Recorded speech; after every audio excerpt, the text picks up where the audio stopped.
Hobbes, Calvin and Hobbes. Hobbes is one of the two main characters in the comic strip Calvin and Hobbes by Bill Watterson.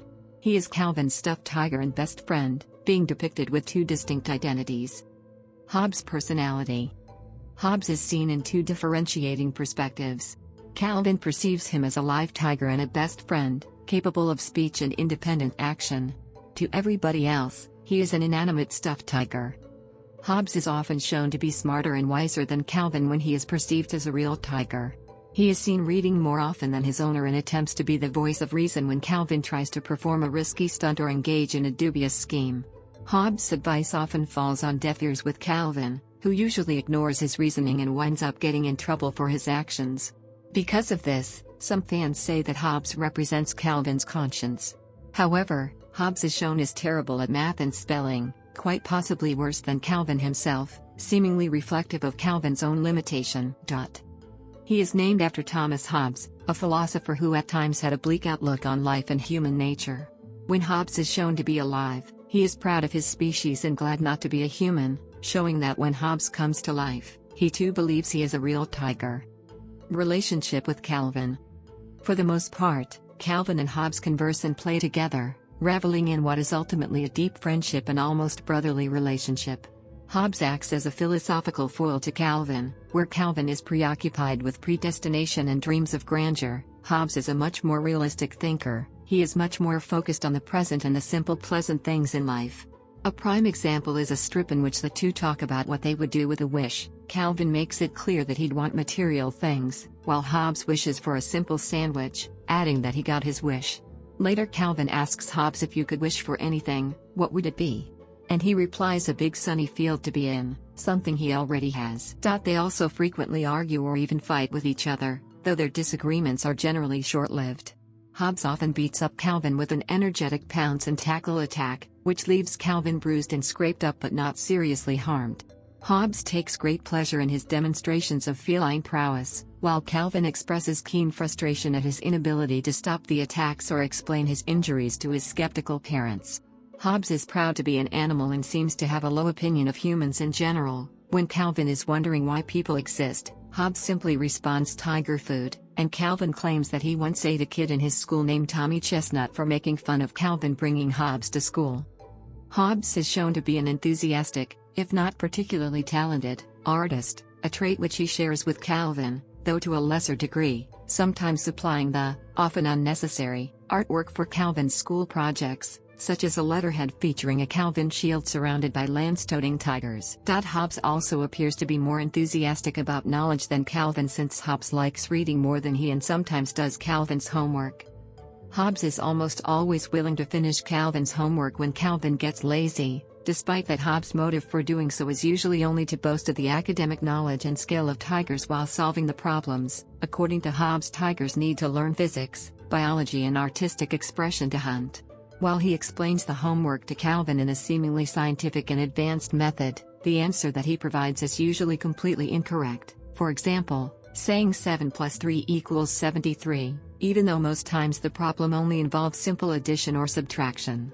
When Hobbes is not trying to explain the homework to him, Calvin is usually reading comics or otherwise doing anything but work. Calvin often yells, "I'm home," when he gets home, making him an easy target for Hobbes to leap out of the front door and tackle him. Sometimes, though, Calvin realizes that this is not a good idea, and manages to thwart his tiger, although this can lead to more trouble. Calvin once managed to go through his back door to sneak up on Hobbes, yelled "I'm home," before opening the door, causing Hobbes to leap into the door, or in one occasion, startling him into attacking Calvin anyway, and locked the door after Hobbes left the house, accidentally locking out his mother as well. Calvin also sometimes creates decoys wearing his clothes using pieces of wood, paper bags of leaves with his face on it, or makeshift snowmen, also in his clothes. Hobbes, however, usually sees through Calvin's decoy and either spots him or uses the decoy to his advantage. In one strip, Calvin's fear and expectation of this attack is used as humor. Calvin opens the door as usual, but is not attacked. He then goes upstairs to find Hobbes reading comic books, relatively unconcerned. Hobbes is also president and first tiger of the GROSS, Get Rid of Slimy Girls, Club. The club headquarters are located in a treehouse, although in one strip an emergency meeting was held in a cardboard box called the Box of Secrecy, which Hobbes can get into without needing the rope ladder. He takes advantage of this by not allowing Calvin access into the treehouse without reciting the club's password, which is 8 verses of a poem extolling tigers. It can also be much more than this. In one strip Hobbes remarked, "You're not doing the dance." Origins and development. Watterson based some of Hobbes's characteristics, especially his playfulness and attack instinct, on his own pet cat, Sprite, who was known to unexpectedly jump out of nowhere. Hobbes takes great pride in being a feline. His love affair with tuna borders on addiction, and frequently makes wry or even disparaging comments about human nature, declaring his good fortune to lead a tiger's life. Reflecting upon his work in the introduction he wrote to the complete Calvin and Hobbes, Watterson observed that his two characters revealed different facets of his own personality. Calvin generally voices what Watterson considered his immature side, often echoing the sentiments Watterson saw prevalent in modern America. The consumer is always right, there has to be a way to cram more violence into 90 minutes, hold on, I need to inflate my basketball shoes. By contrast, Hobbes offers a voice of ironic maturity, though he is himself far from immune to silliness. Calvin captures Hobbes in a tiger trap during the first strip of the comic. Watterson initially believed that it was important to establish how his two main characters first met, but by the time he wrote the 10th anniversary book, he had changed his opinion, saying it was unnecessary and even detrimental to the feel of the strip. Much later, it is apparent in several strips that Hobbes and Calvin have known each other their whole lives, including when Calvin was an infant. This contradicted the first two strips, which show Calvin and Hobbes' first meeting. One strip especially shows Calvin claiming that he didn't remember much of his infancy.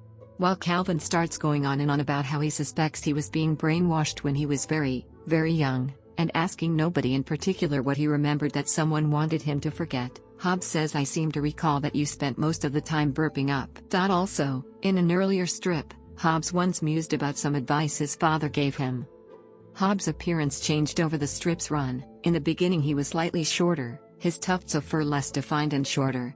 His eyes also had more of a round shape, as opposed to the oval shape of later years. The most notable change, however, were the pads on Hobbes's hands. In earlier years, Watterson drew the pads on Hobbes' hands as a reminder that they were really paws, but later removed them on the grounds that he found them to be visually distracting. However, in one strip after Watterson stopped drawing the pads, Hobbes remarks in response to a complaint by Calvin, "Well, I'll be. My fuzzy mittens have pads." Hobbes' name was revealed in the third strip when Calvin claims that Hobbes was making a lot of noise by jumping on the bed. Hobbes has claimed that he actually had a family. In one strip, Calvin asks Hobbes what he should do if Mo tries to attack him. Hobbes claims that Calvin should scramble for a tree and sit in it all day. Calvin is outraged by the advice and Hobbes states, "It doesn't impress the girls, of course, but there's no sense in impressing them and getting killed, my dad used to say." Hobbes' reality. From Calvin's point of view, Hobbes is an anthropomorphic, usually bipedal tiger, larger than Calvin, full of his own attitudes and ideas.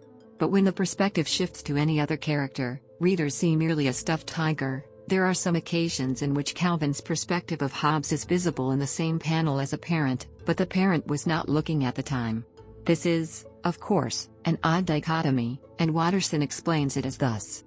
Many readers assume that Hobbes is either a product of Calvin's imagination, or a stuffed animal that comes to life when Calvin is the only one around, or when nobody else but him is looking. However, Watterson rejects both of these interpretations, saying, Hobbes is more about the subjective nature of reality than dolls coming to life, thus, there is no concrete definition of Hobbes' reality. Watterson explained, Calvin sees Hobbes one way, and everyone else sees Hobbes another way. Hobbes' reality is in the eye of the beholder.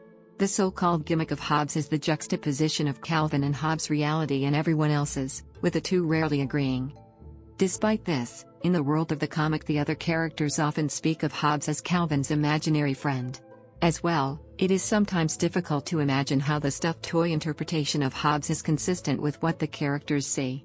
For example, when Hobbes pounces on Calvin, the next panel shows Calvin lying on the ground, covered with dirt, with Hobbes lying on top of him. Then when Calvin walks in, his mother can clearly see him beaten up, and she is left completely baffled. Another example is when Calvin wants Hobbes to take a bath with him, So Hobbes disguises himself with bubbles, and when Calvin assumes that Hobbes needs a hat and tie, he attempts to get his dad's hat. As Calvin is bringing a tie through the living room, sneaking behind his dad, his mom exclaims, "Dear, why are you taking a bath? And wearing your best hat?" Also, Hobbes cuts Calvin's hair, rather unsuccessfully, leading his parents to think that he cut his own hair badly. In several strips, Hobbes accompanies Calvin to his bus stop, and always seems to come home, even eating Calvin's lunch once, though in a later strip, Calvin's mother is shown going out to grab Hobbes after the bus has left. In another example, Hobbes assists Calvin's attempt to become a Houdini-style escape artist by tying Calvin to a chair. Calvin, however, cannot escape, and his irritated father must undo the knots, all the while asking Calvin how he could do this to himself. In a rare interview, Watterson explained his approach to this situation. Additionally, aspects of Hobbes' existence as a real tiger and a stuffed animal converge with little dispute from Calvin. An example is Hobbes' frequent washings or baths in the laundry machine, which Calvin accepts. Likewise, in one strip, Calvin states that Hobbes becomes a little loopy when he comes out of the dryer. Another example is when Calvin's mom signed Calvin up for swimming lessons. Calvin asks why Hobbes can't come, so she responds, eyes rolling, "It's not good to get tigers wet," to which Calvin asks Hobbes why this is true, and Hobbes replies, "It takes us all day to dry out, and until we do, we smell funny." Another example is that although the debut strip showed Calvin capturing Hobbes with a snare in such a way that seems like it's the first time they've ever met, another strip implies that Hobbes is older than Calvin and has been around his entire life. This strip has Calvin quoting that he can't recall anything from when he was under the age of 3. Hobbes responds to this by saying Calvin spent most of the time burping up. Though other characters often refer to Hobbes as a stuffed tiger to Calvin, he avoids or ignores those comments. For example, when Hobbes is believed to have been stolen during a burglary, Calvin's mom reassures him that a robber would not want a stuffed tiger, to which Calvin responds, "But Hobbes is so trusting." In response to the journalist's assumption that Hobbes was a figment of Calvin's imagination, Watterson responded, "Hobbes is often the voice of reason, contrasting Calvin's manic impulsiveness. It is ambiguous if this rationality is in Hobbes as a distinct personality, or in Calvin as a kind of conscience." In the end, the question becomes less about absolute truth and more about different versions of reality. The nature of Hobbes' existence is never a puzzle to be solved, but rather a subtle comment on the power of imagination, and on the similar power of a lack thereof. Susie Durkins also comments on Hobbes. After Calvin vigorously refuses her proposal to play with her and her toy rabbit, Mr. Bun, Hobbes comments that Mr. Bun seems comatose. "Did you notice?" Contrasting Hobbes' reality to that of another stuffed animal. Hobbes has a heavy crush on Susie, stuffed animal. Hobbes has a heavy crush on Susie, stuffed animal.